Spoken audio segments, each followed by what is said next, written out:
Hello, and thank you for viewing my presentation. Before I begin, I'd like to thank my fellow graduate students and professors for providing a sounding board for my research and for taking the time to engage with my presentation. Please reach out to me with any questions about the material I raise, if you have any. And without further ado, in this presentation, I'll be critiquing the ideology, implementation, and impacts of sheltered English immersion in U.S. public schools. The best place to start is to explain what sheltered English immersion is. Sheltered English immersion is also referred to as structured English immersion and abbreviated as SEI. Its history is quite interesting. Sheltered English immersion is where English language learners, also referred to as ELLs or ELs, are placed in quote-unquote mainstream, meaning college prep classes, made up of their native-speaking peers with some curriculum and presentation accommodations. The term sheltered English immersion didn't come about until the late 1990s. Stephen Krashen was a vocal critic of Proposition 227 in California, which mandated SEI. As you can see, he points out here that SEI is a strange mixture of other methods. Not only was SEI's predecessor, sheltered subject matter teaching, used with intermediate learners, but it was also used in the Canadian bilingual education system to teach French, the minority language, to speakers of the majority language, English. According to Chang Bacon, students also received L1 instruction in language arts for 30 to 60 minutes a day. While learning academic content like math, science, and history was a partial focus of structured immersion, the main priority of the method was generally learning the target language, not academic content.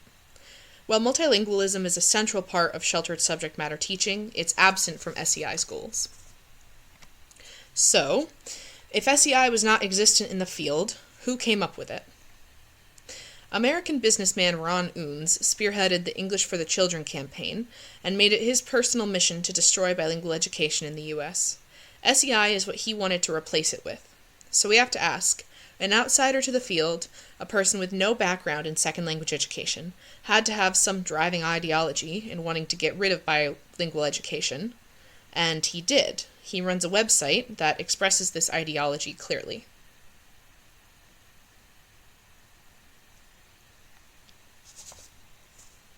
Underlying SEI, therefore, is the idea that English monolingualism is superior or preferable to multilingualism, which in this case is being propped up by the ideologies of racism and nationalism. This larger ideology of monolingualism has led to a view of second language acquisition from a monolingual lens. What I mean by this is that SLA pedagogies associated with SEI have been developed from a monolingual vantage point with little regard for what current SLA research says or what works best for ELL students. In the article Who's Being Sheltered? How Monolingual Language Ideologies Are Produced Within Education Policy Discourse and Sheltered English Immersion, Chang Bacon argues that monolingual teachers are actually being sheltered from having to confront their monolingualism and their role in propagating monolingualist ideas. Although the education workforce is becoming more racially and linguistically diverse, there is a dynamic of white, middle, and upper-class ELL teachers who teach overwhelmingly students of color, either consciously or unconsciously, pushing monolingual and assimilationist ideologies through their or their district's choice of pedagogy. The burden isn't placed on monolingual teachers to learn the language of their students, though of course there are many that will happily do this. Instead, the dominant pedagogy necessitates ELLs to adapt to monolingual teachers and monolingual classrooms. Adams and Jones raised the point that what would make the most sense is for the educational system to be designed to work for linguistically diverse students, but because of these students' status as others, this is not the case. Chang Bacon also raises that monolingual students are served by SEI because they don't have to confront their monolingualism. As you can see, nationally, the student population is more racially diverse than the teaching population. While there are other important discussions about racial disparities in the classroom, this is only tangentially related to my topic, so I won't be able to give it the attention it deserves. Instead, I simply want to raise that this disparity exists and affects ELLs who typically fall within the students of color demographic. Monolingual students are being sheltered from a world outside of the school that is rapidly becoming more multilingual. They are able to engage in the material in the language that they are most comfortable in, which leaves them with an academic advantage over ELLs who are expected to learn the language and content simultaneously under sheltered English immersion. The biggest misconception I came across, both in my own experience teaching at a public high school in Delaware and in the literature, was that teaching ELLs requires common sense methods. Many say teaching ELLs is just good teaching.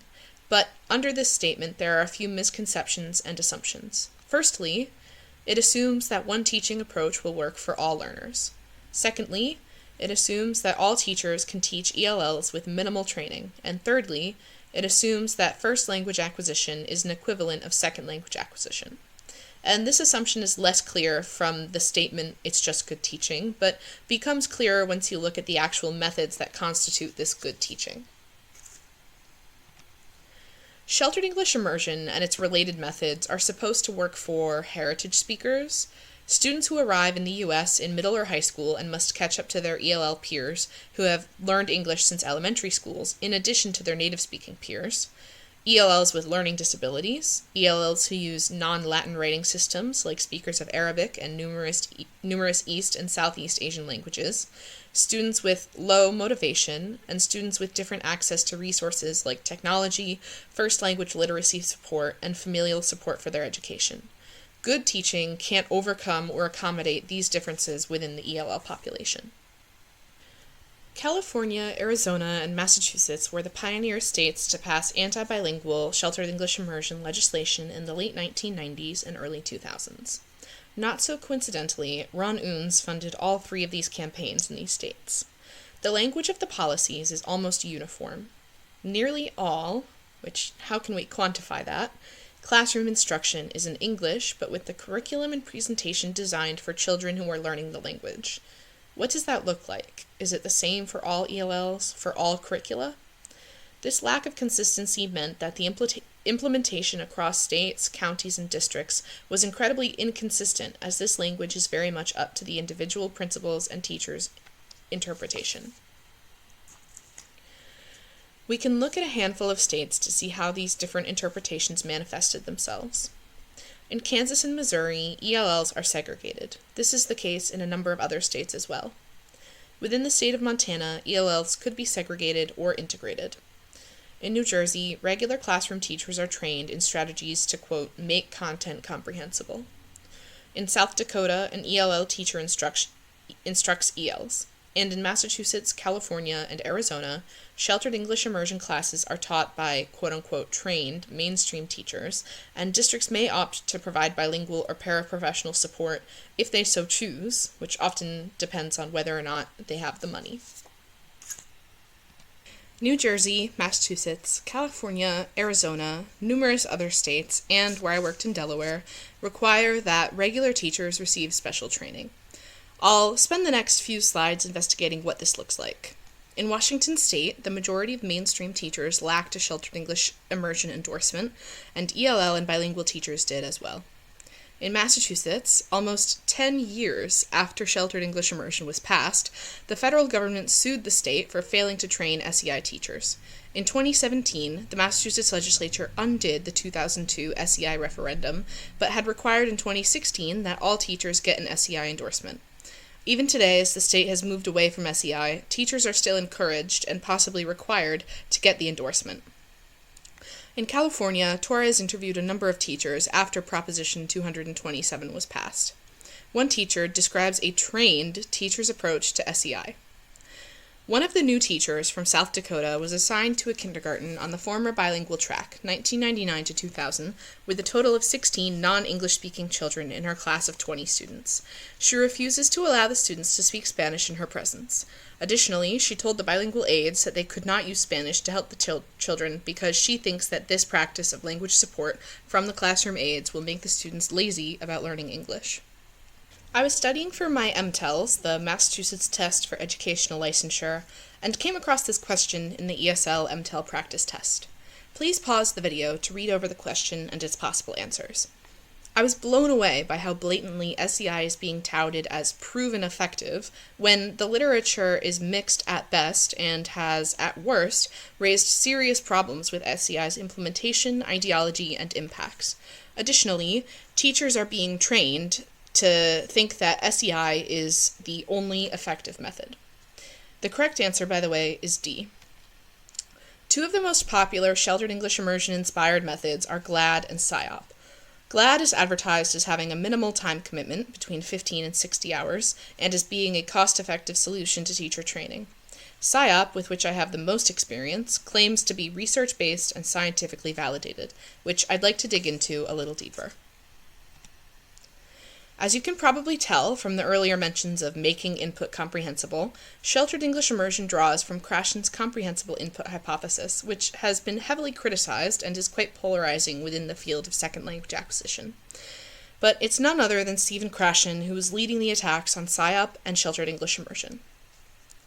The most cited study, which claims to prove efficacy, was an observation of 12 teachers using the SIOP method. An N of 12 is not enough statistical power to demonstrate efficacy. The other big issue with SIOP is that it holds Krashen's comprehensible input hypothesis and the skill-building hypothesis as equally relevant and correct when, in fact, they're mutually exclusive. The comprehensible input hypothesis argues that all you need to acquire a language and engage with content is input that you can understand. Then, once you receive that input, you're able to expand your knowledge of grammar and vocabulary. The skill-building hypothesis argues that in order to engage with content, you have to go through this process in the opposite order. It says that you need a foundation in the language before you can engage with the content. SIOP disregards this fundamental contradiction completely and views both hypotheses as correct.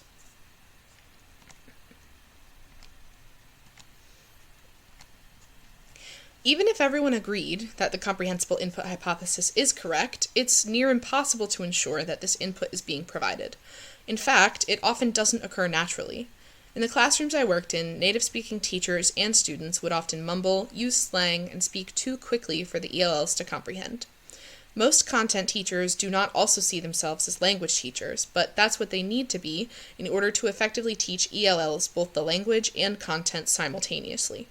And even if comprehensible input could be ensured, what about the skills that students need to engage or produce output in order to work with their peers and complete tasks? A simple solution could be to just help content teachers view themselves as language teachers.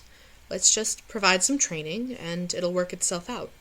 But we can look at Arizona to see how this quick fix often doesn't work. Sheltered English immersion endorsement requirements in Arizona, and Massachusetts as well for that matter, are incredibly low. To become SEI certified, teachers need 60 hours of professional development. But to receive an ESL endorsement, teachers need 18 units of college coursework, including a foreign language, which I think is incredibly important in developing empathy and understanding between ELL teachers and ELLs. Not to mention, it will also develop ELL teachers' understanding of the process of learning a second language. SEI endorsements in Arizona require 88% less training time than ESL endorsements.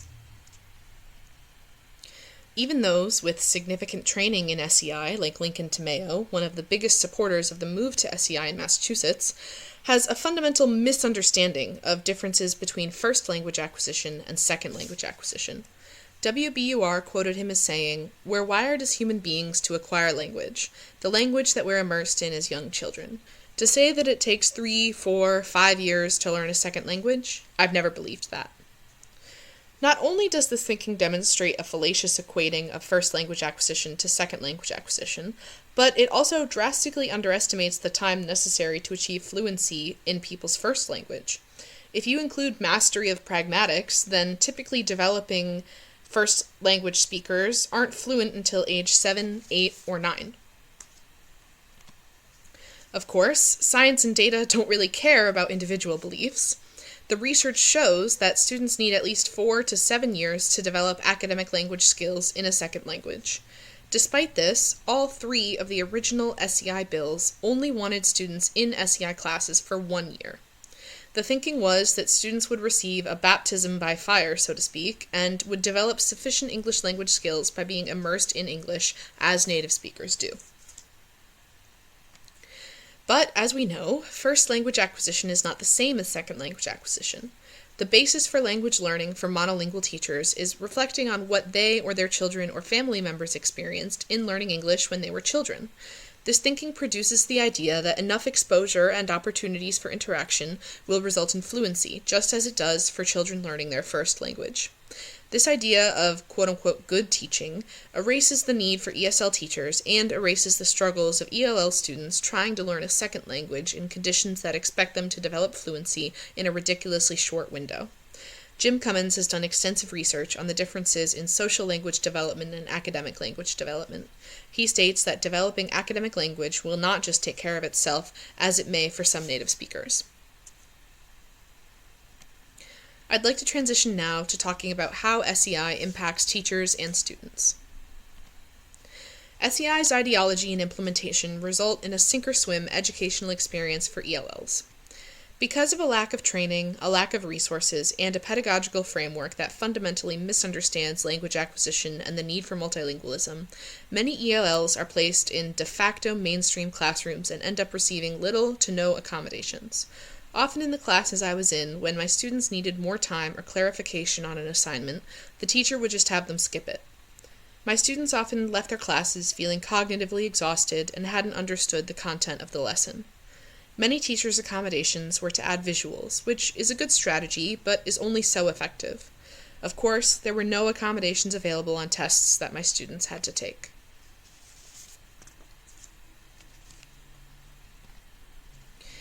What this sink-or-swim education actually is a violation of ELL's civil rights to an equal education. Lau v. Nichols found that, quote, there is no equality of treatment merely by providing students with the same facilities, textbooks, teachers, and curriculum as native speakers. For students who do not understand English are effectively foreclosed from any meaningful education. The hardest thing about SEI and PSYOP that I witnessed over the year was my students internalizing their lack of understanding and poor grades as stupidity. DeBach found that in segregated sheltered classes, students felt stigmatized and stupid. This could be, perhaps, because of a lack of opportunity to develop or use higher order skills. In my experience in Delaware, there were often two classes in one. One was a class for native speakers, and within that class, there was a class taught by me, the EL Tutor, in which I tried my best to make the content understandable through the use of students' first language, manipulatives, visuals, and real-world examples. My students did not interact with native speakers, and the native speakers rarely interacted with one another or the material. My students constantly expressed frustration with their content teachers for talking too fast, giving them the same difficult tasks as their native-speaking peers, and not explaining things in a way that made sense. These teachers had all received PSYOP training. ELs face an incredibly difficult, perhaps impossible task of trying to perform as well as their native-speaking peers on standardized tests. In Arizona, the AIMS test is administered yearly, and ELLs are expected to perform on par with their peers, despite the fact that the entire test is in English. Please pause the video and look at the observed ELL behavior while taking the AIMS test. Students' self-esteems are obviously damaged when they don't meet these expectations, as unreasonable as they are. In Massachusetts, between 50 and 84% of ELLs failed the MCAS in 2016, depending on the subject. In 2009, 5 years into sheltered English immersion, only 20% of students were deemed proficient in English according to a state assessment. And in Arizona, more than 70% of ELLs failed the AIMS test in the early 2000s. With damaged self-esteem and poor performance in grades, it's no wonder that ELLs drop out of school more frequently than their native-speaking peers. These categories represented in the graph are also not mutually exclusive. The educational system that they enter wants them to conform and, in some cases, achieve the impossible. Many students feel that they would be better off working. While I worked at the high school in Delaware, 3 out of my cohort of 30 students dropped out, citing a need to work, failing grades, and an extreme dislike for school. Nationally, 63% of ELLs graduated in 2017 compared to 82% of their peers. In Massachusetts, as we saw in the previous slide, the dropout rate has decreased across the state, but in low-income areas like Chelsea and Holyoke, districts reported that 1/3 of ELLs dropped out in 2017. Arizona, the pioneering state for sheltered English immersion with the strictest anti-bilingual interpretation, saw only 18% of ELLs graduate in 2017, compared to 75% of their native-speaking peers. Content teachers, many of whom are already overwhelmed with large class sizes, standardized curricula, a lack of resources, and expectations that they magically make it work in these conditions, feel that adding teaching to ELLs is incredibly unfair. Content teachers are expected to do it all when, prior to sheltered English immersion, ELLs were taught by teachers with years of schooling and training. What I often experienced in Delaware was content teachers saying, "You teach your guys, I'll teach my guys." This makes sense. I'm trained to teach ESL, and they're trained to teach math, science, civics, etc. Wright surveyed Arizona teachers, and a huge number of them expressed serious dissatisfaction with their careers after Proposition 203 was passed. I'd encourage you to pause the video to look at the exact statistics. By forcing content teachers to teach ELLs, districts felt that having additional bilingual teachers was unnecessary after SEI was passed. Even though SEI provisions included the caveat for students to receive a little first language support, most districts felt hiring or maintaining bilingual staff was a waste of resources. SEI is an incredibly cost-effective approach. Instead of having dedicated teachers and staff with sufficient training and experience, districts can just push this task onto already existing teachers. Across the country, the need for bilingual educators was smashed in the wake of SEI education. Of course, the majority of bilingual educators are people of color, so this mass laying off of bilingual educators comes with added racial implications. To come full circle back to the ideology of sheltered English immersion, ELLs, who are overwhelmingly students of color, are expected to learn English in place of their native language, to adopt American culture in place of their native culture, because English language skills are, quote, skills necessary to become productive members of our society. Perhaps you'll agree with this statement, and I suppose I do to some extent, but the subtext here is that by not speaking English, people are neither productive or useful, nor are they members of our society. English-only education has been empirically linked to first language attrition, the process in which adding the second language diminishes ability or causes students to lose their first language.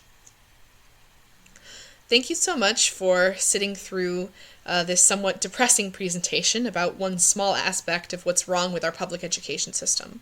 But before I end, I'd like to point to some promising alternatives to sheltered English immersion. Dual language immersion and two-way immersion bilingual programs are a promising method in EL education.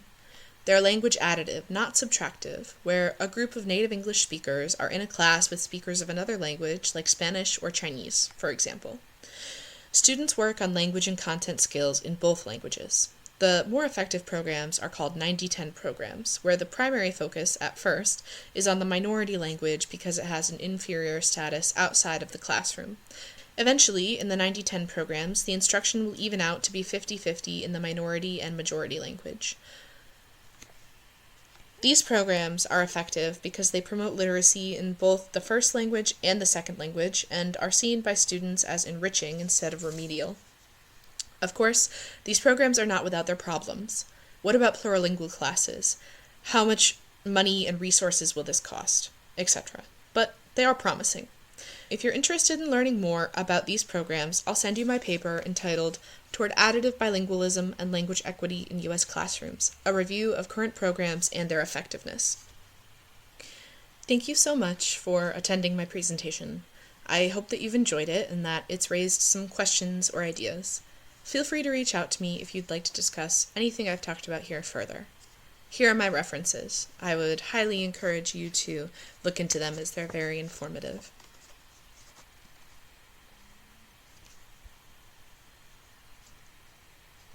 Thank you again. Bye.